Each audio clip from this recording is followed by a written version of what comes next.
When HBO Max first debuted, it had an advantage over Disney Plus and Apple TV. There's the complete weight of Warner Brothers' tradition, especially decades of producing excellent cinema and television, beyond marquee original shows like Love, Life, and Legendary. On the TV front, this is particularly intriguing because the Prestige Network, which accounts for half of the series' name, promises a plethora of exciting series. Join me as I show you the best shows on HBO Max right now. Number 10, The White Lotus. Imagine what Forgetting Sarah Marshall would be like if Midsommar and literary filmmaker Ari Aster collaborated on it. This HBO limited series premiered in the summer of 2021 and follows several guests at a tropical White Lotus resort over the course of a week. In the manner of the Downtown Abbey, the show also examines the viewpoint of the restaurant's employees, comparing the wealthy guests' attitude and biases with who are employed to serve them. The first episode reveals someone dies, but then you don't find out until the end. Yet it's all darkly humorous and immensely captivating. Number 9, Curb Your Enthusiasm. Curb Your Enthusiasm is one of the best comedy series ever made. If you're looking for something funny and a little awkward, Larry David created the sitcom not long after he left Seinfeld, and it stars him as a fictionalized version of himself in everyday yet sympathetic setting. Each episode is completely improvised, and the plot is usually ridiculous. Larry gets hooked into assisting a stranger with a move, or Larry says something unpleasant to his best friend's wife, but David's reaction and performance are so hilarious it hurts. Come for the laughs and stay for Season 7's staging of Seinfeld Reunion that works as genuine Seinfeld Reunion episode. Number 8, The Nevers. This one slipped under the radar for obvious reasons, but like a female-driven science fiction, The Nevers is a must-see. The series, which premiered in 2021, is set in the Victorian area, London, a few years after a human began to demonstrate supernatural abilities for unclear reasons. The vast majority of the individuals are women, and Laurie Donnelly portrays a woman who operates a shelter that acts as a refuge for them. A typical of Professor X for the X-Men. There's a lot of speculation about where their abilities originated from and who's trying to surpass them. But a surprising event in episode 5 reframes everything you've seen so far and defines what this show is all about. It's best to go into this one blind, but if the notion of a Victorian-era superhero-style sci-fi drama with wonderfully rich female characters appeals to you, give it a shot. Number 7, The Knick. If you're a fan of Steven Soderbergh and haven't seen The Knick yet, now is the time to catch up on one of the best works. Every episode of this 2-season series is set in 1900 New York City and centered on a surgeon and his team attempting to push the boundaries of modern medicine. Was directed by Ocean's filmmaker. This is a visceral medical drama unlike any other, with Soderbergh putting you right in the heart of the action, Clive Owen giving one of the best performances as a genius who is only limited by his own self-sabotage. Their operation sequence, on the other hand, are excitingly graphic. Number 6, Hacks.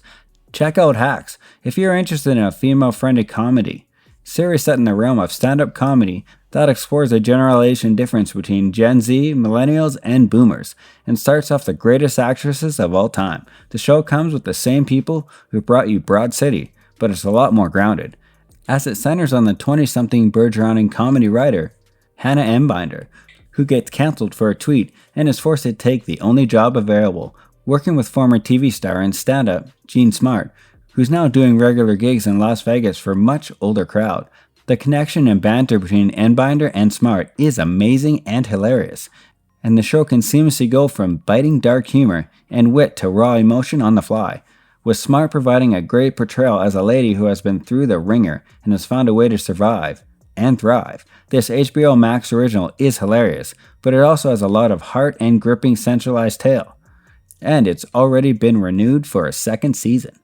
Number 5, Mare of Easttown. If you missed HBO's limited series of Mare of Easttown when it first aired in the spring of 2021, now is your opportunity. Brady Insbell, The Way Back, wrote the entire 7-season episode, which centers on a quiet, strong-willed investigator named Mare, Kate Winslet, who works on a small Pennsylvania town.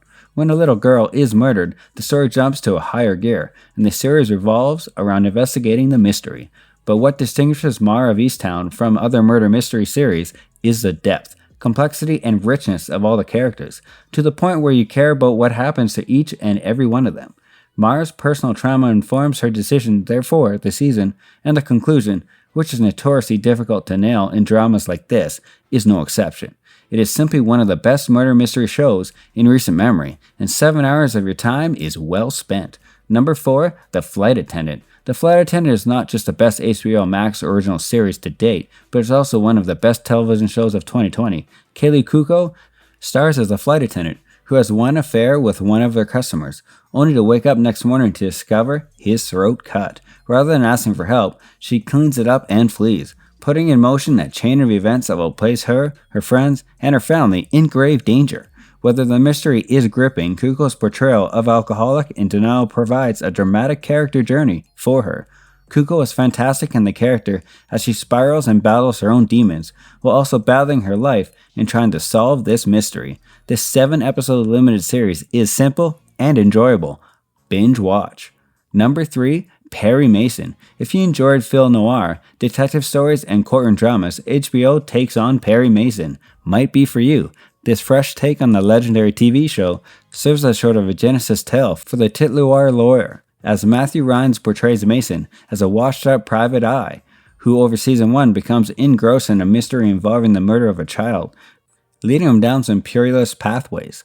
The entire affair has a tone and ambience of a film noir, a la Chinatown, and Reese plays a Perry Mason with a profound sorrow that makes him quite sympathetic. The program is part film noir and half courtroom drama, but it's absolutely interesting and full of complicated characters and superb photography, music, and production design.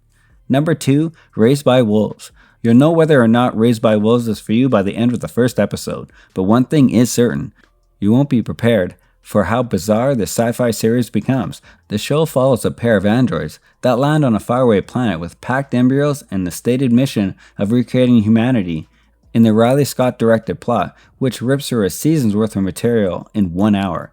Our homeworld has been converted into a bond wasteland by a civil war between religious extremists and atheists. But as our visitors get on this here planet, they discover it may be more mysterious than they thought. This show is incredibly symptomatic and endlessly engaging, and has already received a second season renewal. Fans of strong sci-fi and Riley Scott's Alien movie will enjoy this film. Number 1, The West Wing. The West Wing is one of the best and most pleasant television shows ever produced, as it takes viewers inside the White House day-to-day operation. With that signature Aaron Sorkin touch, it's simply the story of public employees striving to do the right thing every day, and it portrays the federal government in a more of an upbeat or optimistic light than some may expect. While some aspects of the show have aged, it as a whole has held up very well, thanks to in large part the outstanding ensemble cast and Sorkin's superb scripts.